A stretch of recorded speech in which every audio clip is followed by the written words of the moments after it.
On January 14th, I watched Kingsman: The Golden Circle, which came out in 2017, 3 years after the original. This sequel directly follows up with Eggsy as he looks to rebuild the Kingsmen after they've been destroyed. It's clearly written and directed by the same Matthew Vaughn, as it keeps a lot of the same tone as the original. But it falls into so many of the same problems that a lot of action sequels do. It took away a lot of the great dialogue and tried to replace it with big-name actors with seemingly meaningless character arcs, or big expensive celebrity cameos. And any of the praise that I gave the original church scene for how grounded and real it felt is completely erased by the first big action sequence here.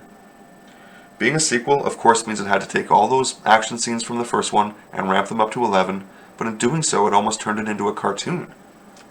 The opening sequence, especially, looked even more impossible than some of the best MCU battles I've seen. And where the original at least had Colin Firth's Harry Hart to help keep you grounded, this one just keeps introducing one ridiculous character after the other.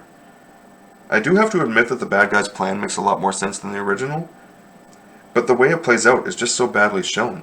And the way the infection is animated in those blue veins looks so cheesy and cartoony. Julianne Moore plays the villain here, and her plan ultimately is to get all drugs legalized.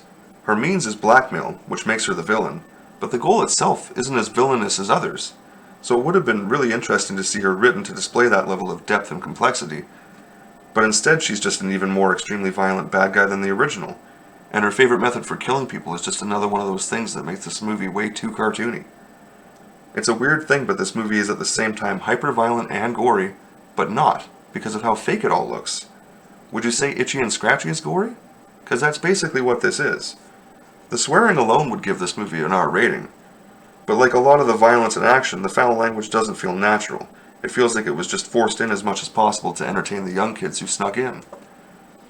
I don't want to poo-poo it too much though, because if you can shut off your brain completely, there's still enough hit music playing over well-shot action sequences to keep me entertained.